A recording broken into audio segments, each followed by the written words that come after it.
My name is Olivia. I recently gave birth to my daughter Elena, who's about to turn 1. My husband has been incredibly supportive, especially since this is our first child. I'm very grateful for him. But there's a problem with my in-laws. My relationship with my mother-in-law Helen was already strained, leading us to a state of estrangement. Let me first talk about the incident that led us to this point. From the beginning, Helen and I never got along. Once I went to their home for a family meeting. I was greeted by balloons and decorations that were blatantly feminine, and the dinner menu was filled with ingredients I specifically said I couldn't tolerate. My husband was furious, and he deeply apologized to me when we got home. At that point, I was rethinking the whole marriage, but my husband desperately convinced me to proceed under certain conditions. Helen and I would only see each other during major life events. No shared meals. If we visit the in-laws, no overnight stays. If my husband wants to visit them during holidays, he goes alone. I would visit my own parents, and absolutely no sharing of our contact information. At the time of our marriage, it was already rare to have a landline at home. So fortunately, direct calls were never an issue. We decided that if these conditions were broken, I'd go back to my parents, and we would either sever ties with Helen or get a divorce. But Helen continued to create issues. Take our wedding, for example. We couldn't exactly not invite her. However, she showed up in a painfully inappropriate white mini dress. She was promptly escorted out by the staff and had to rejoin the ceremony in what I assume were her regular clothes. Every time she met relatives from my husband's side, she would complain. I had that dress made for my son's wedding, but the bride complained. I want my money back. Everyone just awkwardly chuckled. No one blamed me, thankfully. In fact, they comforted me. She even tried to insert herself during the cake-cutting ceremony and deliberately attempted to spill wine on my dress. She was removed from the venue midway, and my husband apologized to me profusely. My husband had been apologizing profusely to my parents and relatives. He kept saying, "It's so embarrassing to have a mom like that." Even my parents and relatives had seen Helen's erratic behavior. Some suggested we should reconsider the marriage. But after seeing my husband's sincere apologies and his regretful face, they felt he wasn't a bad guy. They even offered words of sympathy. Life was peaceful for a while. It was just the two of us in our new home. Then one day, something happened. I usually work from home and rarely go out. My husband knows this. It's been our style since we started dating. But Helen didn't like it one bit. She'd say things like, "You can't possibly be doing legitimate work from home. You must be up to no good, probably having men over." My husband defended me then, but Helen was not one to back down easily. She continued to sulk. Then came a day when I had an outside job and left the house. When I got back, something felt off. First of all, the door was unlocked. I thought we might have been robbed and called my husband. "Hey, you're still at work, right?" "Yeah, what's going on?" "I told you I had work outside today, right? I locked the door when I left, but now it's open." "Is someone inside?" I listened carefully. Footsteps. The sound of someone rummaging through our things. Someone's in the house. "Got it. I'm coming home. Go hide out at a nearby diner." I did as he said, waiting at a nearby diner. Minutes later, he called my cell. "I'm sorry." "What happened?" For a moment, I thought he was cheating. But the reality was worse. Turns out my mom had made a copy of our house key. Are you kidding me? Apparently, Helen had stolen a key from his key ring when he visited home and had it duplicated. That sounds criminal. It's your fault for not giving me one in the first place. I heard Helen's voice in the background. I couldn't believe it. I had my husband hand her the phone. Listen, Helen. Clearly you don't understand what being a daughter-in-law means. You should be begging me to come over any time. And you never visit on holidays or celebrate Mother's Day. You're even wearing flashy underwear. I was embarrassed and infuriated to realize she looked through my drawers. You're the one who's out of line. Liam had a hard time at our wedding because of you. You not only stole a key but snooped around our personal stuff. I'm done. I was considering still taking part in any family rites, but now I won't even bother with a funeral. I hung up and texted my husband. I can't stay in that house tonight. I'm going to a business hotel. Please clean up the house. If you can't deal with Helen, I'm going back to my parents. Within a minute, he texted back, I'm sorry, I'll take care of it. I want to cut ties too. From then on, it became taboo to bring Helen and me together at any family gatherings on my husband's side. When I was invited, Helen wouldn't be. And when Helen was there, I wouldn't go. In fact, ever since an incident at our wedding, the number of relatives who wanted Helen to attend had decreased. My husband often went in her place, so it wasn't a problem. This marked the end of my estrangement from Helen. But now we have a daughter, our first child, so we decided to reach out to my in-laws. All along, the silent party has been my father-in-law, George. He's quiet, for better or worse, and he can't stand up to Helen. Since Helen and I don't talk, George and I lost touch too. George is a good man, so we figured it was more for his sake that we decided to visit. We thought about asking Helen to leave for the day or inviting George over, but he has mobility issues, and it would be weird to kick Helen out of her own house.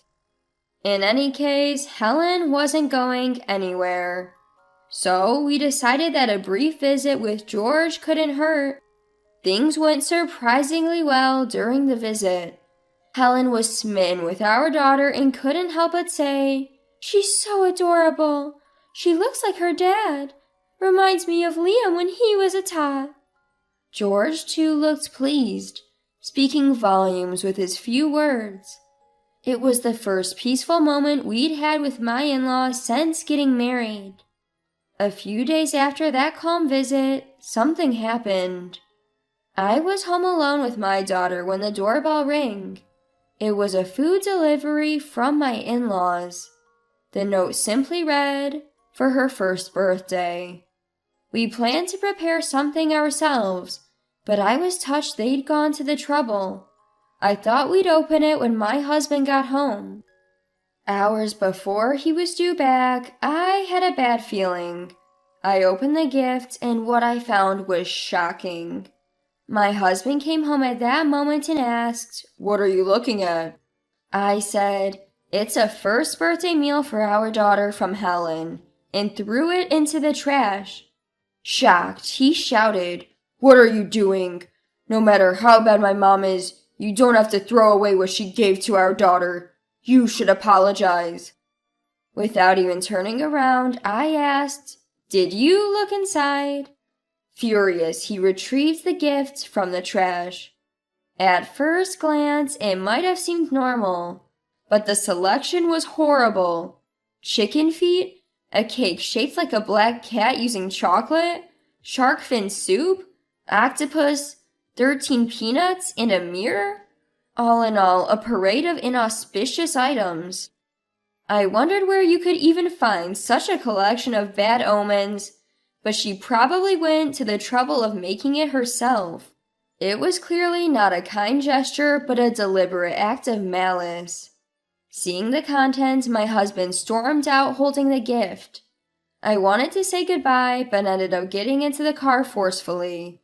Any parent would speak up after something like this. As I tried to get in, my husband hesitated, wanting to say something. But one look at my face and he simply drove away. We walked right into Helen and George's house without even knocking, using our own key. "What the heck is going on here?" Helen and George were in the living room, apparently eating leftover chicken for dinner. When Helen saw the gift bag in my husband's hand, she said, "Oh, it arrived. Nice celebration meal, isn't it?" Her face looked genuinely pleased. A nice celebration meal? It's all filled with bad luck and inappropriate items. The apple doesn't fall far from the tree, huh? "Oh, come on, it's lavish. I put a lot of care into making it. Just be grateful and use it." Who in the world would use such bad luck, inappropriate items for a first birthday celebration? "Oh, were they bad luck or inappropriate? I didn't notice." I couldn't believe she said that with such confidence. I recalled what she had packed. The cat-shaped cake may look cute, but black cats are often associated with evil. Shark fin soup isn't exactly animal-friendly or environmentally conscious. Then there were 13 peanuts, which are not only a high allergy risk for a 1-year-old, but the number 13 is often considered unlucky. The gift was entirely inappropriate. Given all this, it's hard to believe she didn't know what she was doing. And the chicken, it was a single leg, hardly lavish. If they had simply sent their delicious fried chicken, it would have been a much better celebration gift. That's the crux of it. "So you didn't know, huh? Then why don't you guys eat it?" "How dare you even say that?" My husband then spoke up and Helen sighed heavily. "You know, I've been thinking for a while. You take everything so negatively. Like that balloon during the family meeting. It simply looks feminine. It's art, dear, art." Helen continued, a little snorted. "And at the wedding, I wore a white dress because it suits me. There's no rule saying a mother can't wear white. As for the cake cutting, I just wanted one last memory. You two are the mean ones, always taking away my joys." With that, Helen gestured. "You've been so spiteful, so give back the money spent on the dress and this celebration." I was so flabbergasted I couldn't speak, just stood there holding our daughter. "Are you kidding me?" I looked at my husband, whose face was red with anger. What? "Ever since our wedding. No, for as long as I can remember, you've been embarrassing. You always sabotage events if you're not the center of attention." That's not true." My husband began recounting. "It was the same during my own birthdays. She didn't want to do anything because she wasn't the center of attention. Even the birthday cakes were always what my mom liked. So I told her since elementary school that we didn't have to celebrate my birthday anymore." A young boy saying he didn't want a birthday celebration? He must have really disliked it. As he spoke, tears flowed down my husband's face. "My mom would still force a birthday party every year, and even the gifts she chose were ultimately for herself." I later heard that the gifts my husband received were things like books that were more to Helen's taste, or craft supplies he would never use. Whenever he said he didn't need them, Helen would go, "I thought it would be fun if we could use it together. Fine, I'll just keep it." That would get annoying. "I thought I'd only have to put up with this stuff from her, but she started doing it to Olivia too. I can't take it anymore. I'm cutting ties," my husband declared. "What are you talking about? You're our only child. What's going to happen to us?" "As if I care." "I've done so much for you." What is she talking about? Everything Helen did was for herself. My husband felt the same way. All the things Mom's done, it's all for herself. She needs to be the star of any celebration, so I can't imagine any future event where she won't want to steal the spotlight. And that's just sad. That's not true. Helen was clearly rattled, but my husband's mind was made up. He then turned to George. Thanks for secretly buying me birthday gifts and taking me out to eat when Mom wouldn't celebrate my birthday. You! But I can't forgive that you didn't stop her from ruining our wedding or causing this whole mess. I won't let Olivia or our child see you if she doesn't want to. George looked down, saying nothing. We're leaving and we're going to move. You won't hear from us or see us again, and we're not telling you where we're moving to. Please rethink this. Helen was desperate and crying. No can do. It's not just Olivia who can't handle this anymore. I can't either. I wouldn't even want to attend my own funeral at this point. How can you say such a thing? I hate it that much. I don't want to see you again. I'm sorry for everything until now. From here on out, it'll just be the three of us. Finally, I found my voice and tears of relief started to flow. I'm sorry I couldn't understand earlier. It's my fault for not speaking up. Let's go. My husband took my hand, and we left his parents' home for good. Life became hectic for us. We were busy choosing a new home and packing, and before we knew it, the days had flown by. Oddly, Helen never showed up. When I casually mentioned Helen to my husband, he dryly laughed. I'd like to think Dad is holding her back. Now we've moved and are living in a different area. No more surprise visits from Helen, no more contact. My husband occasionally communicates with George, but they haven't met. They probably never will. Maybe one day it might be okay to meet with just George.